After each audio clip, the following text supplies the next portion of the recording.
హైదరాబాద్ లో largest CREDAI non stop property show ఈ నెల 9, 10, 11 తేదీల్లో కొంపల్లిలో.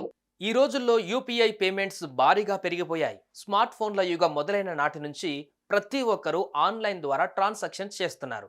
ఫోన్పే, గూగుల్ పే, పేటిఎం వంటి యాప్ల ద్వారా యూపీఐ పేమెంట్స్ చేస్తున్నారు. ఇదిలా ఉంటే ఇప్పుడు రోజుకి 1,00,000 వరకు మాత్రమే యూపీఐ పేమెంట్ చేసే వీలుంది. ఈ పరిమితి దాటితే మరో 24 గంటల వరకు చెల్లింపులు చేసే ఆస్కారం లేదు. కానీ గురువారం జరిగిన ఆర్బీఐ మానిటరింగ్ పాలసీ సమావేశంలో యూపీఐ పేమెంట్స్ లిమిట్కు సంబంధించి ఆర్బీఐ కీలక నిర్ణయం తీసుకుంది. ఆర్బీఐ తీసుకున్న తాజా నిర్ణయంతో ఎవరికి లాభం, ఇంకెలాంటి నిర్ణయాలు తీసుకున్నారనే పూర్తి వివరాలు ఇప్పుడు తెలుసుకుందాం.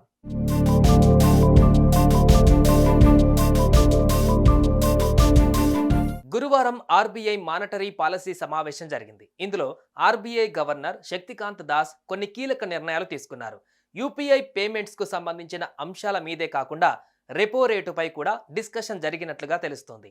అయితే ఈసారి కూడా రెపో రేటును 6.5% వద్దే స్థిరంగా ఉంచింది ఆర్బీఐ. ఇదే కాకుండా చెక్ క్లియరెన్స్ అంశంపై కూడా నిర్ణయం తీసుకున్నారు. ఇక నుంచి ఈ ప్రక్రియ రోజులలో కాకుండా కొన్ని గంటల్లోనే చెక్ క్లియరెన్స్ చేయాలని సూచించింది.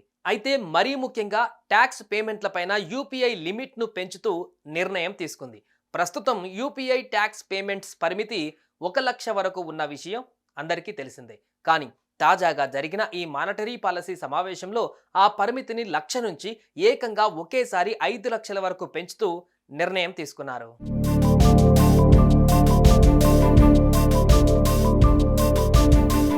అయితే ఈ పెంపుతో ఎక్కువ ట్యాక్స్ చెల్లించేవారు ఎలాంటి షరతులు, ఇబ్బందులు లేకుండా 5,00,000 వరకు యూపీఐ ద్వారా పన్నులు చెల్లింపులు చేసుకునే వీలును కల్పించింది. దీంతో ఒకేసారి ఒక్కో ట్రాన్సాక్షన్కు 5,00,000 వరకు చెల్లింపులు చేసుకోవచ్చు అన్నమాట. ఇక్కడ మరో విషయం ఏంటంటే యూపీఐ ద్వారా చెల్లిస్తే ఎలాంటి అదనపు ఛార్జీలు ఉండవు. అదే డెబిట్ కార్డ్, క్రెడిట్ కార్డ్ ద్వారా పేమెంట్స్ చేస్తే మాత్రం ఛార్జీలు చెల్లించవలసి ఉంటుంది. అయితే ఆర్బీఐ ఈ విధమైన నిర్ణయం తీసుకోవడం కొత్తేమి కాదు. 2023 డిసెంబర్లో హాస్పిటల్, విద్యా సంస్థలకు వంటి వాటికి చెల్లించే ఫీజుల విషయంలో యూపీఐ పేమెంట్స్ లిమిట్ను 5,00,000 వరకు పెంచింది. ఇక తాజాగా పన్ను చెల్లింపుల పరిమితిని కూడా పెంచడం విశేషం.